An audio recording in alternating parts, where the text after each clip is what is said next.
Hey everybody, this is Dave Nassi over here at Next Level, and today another inspired by InStyle lesson. Can I say it out? Did I get that right? Because I'm so excited. I don't know if it came out of my mouth. Saving and edit, an inspired by lesson today over here at Next Level. I have a feeling that'll just fade right in. Anyways, everybody, today we're gonna explore a bit of a blues side. We're gonna talk about a really cool classic riff.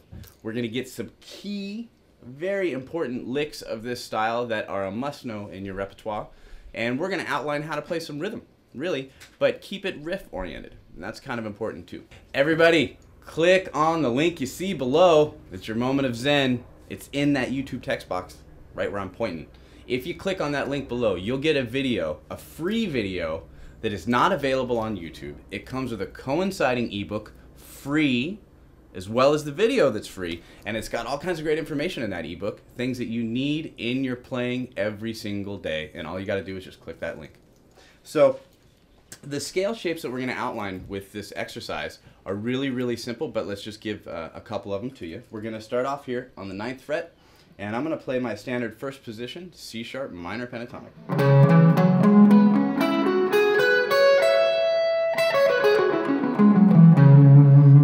We're going to incorporate what would be the 5th position of our pentatonic shapes. What that means really simply to some of you don't know, it looks like this. Pentatonic is derived of 5 notes, so we have 5 positions that we can play this in.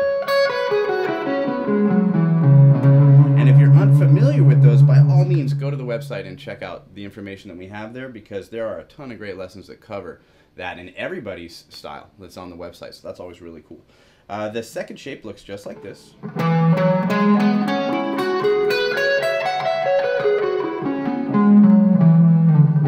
Now what's cool about knowing your shapes of pentatonic really is so that you don't get stuck in one position. And that's the biggest thing, is if you can be comfortable with these scale shapes and take your favorite licks from position 1, because that's where a lot of people hang out in, and can move them throughout the fretboard. And I think that's always really important to do.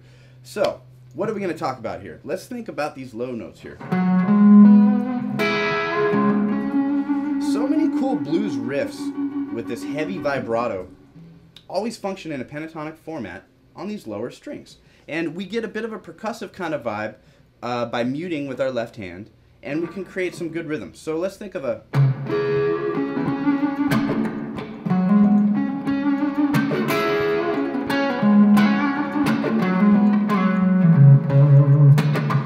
So we're going to put a little bit of percussiveness with our right hand in between each little line that we do. That's going to be the first thing that we try. So I'm going to focus on these notes, and I'm going to make it a little bit more interesting by going.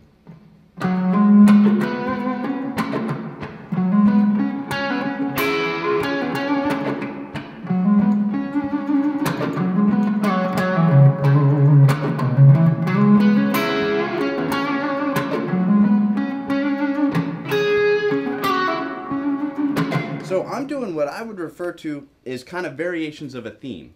Everything has this in between it, and I'm keeping all my phrases short enough to where that it would make sense within this pentatonic type of a scale. And or mixing our blues scale. So I think I hit a little bit of that. I want to cover that as well. That blues scale looks just like this.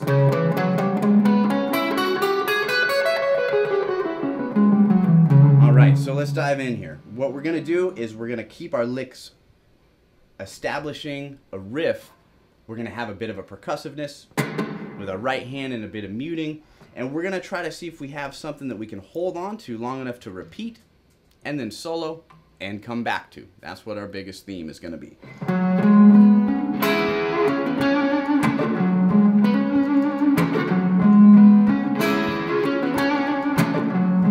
Let's do that one.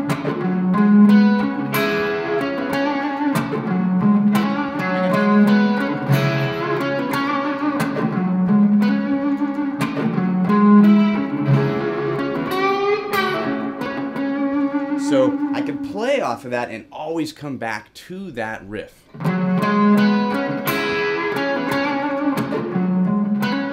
Yeah, that feels really good to me. So what are licks that I can do? That's pretty cool. Nice and spaced out. Really cool blues lick right here. I'm starting on the 11th fret. I'm going to bend up really quickly. So I got 1, 2, 3, 4 notes right there in that position.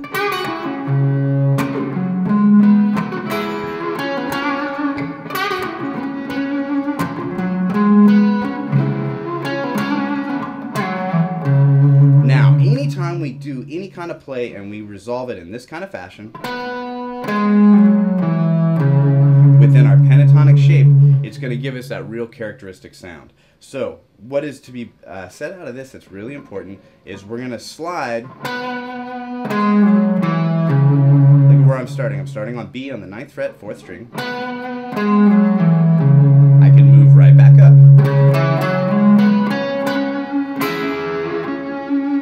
Double stop right here on the 9th fret.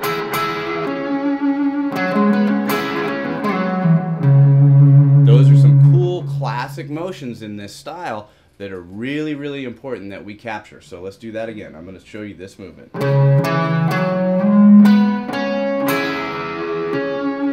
I think there's a lot to be said with that motion right there.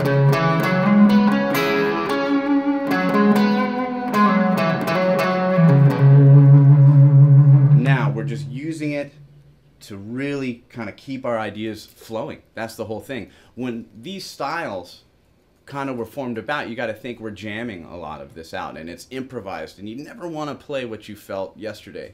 And that's kind of the thing. Even when doing these lessons, I have to admit, I'll get started on an idea, I start improvising, and I feel myself going other directions with it because I'm just feeling it out here, and I'm right on camera, and I got to always remind myself, hey, pull it back. We got to make sure and keep it on point, you know?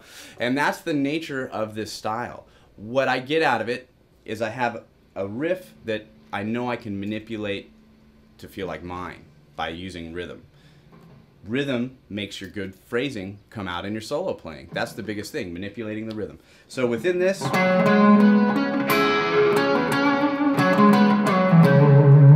I can play around that, and I got good ideas to work with. Stylistically, you might hear licks like this from this player.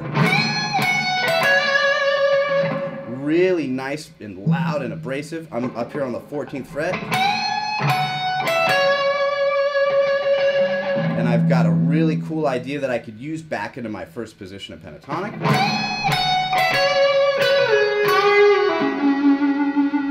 Sometimes that's all we need.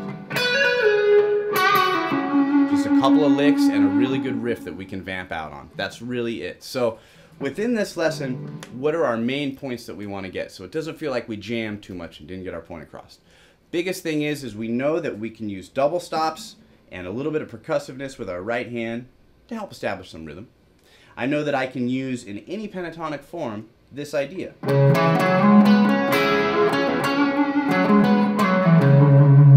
And I know that using that idea, I can play off of it and always come back to it, and therefore keep myself inspired to jam out all the time. And that's really what this lesson's about. So I'm going to do that for you right now. I hope the information was transferred.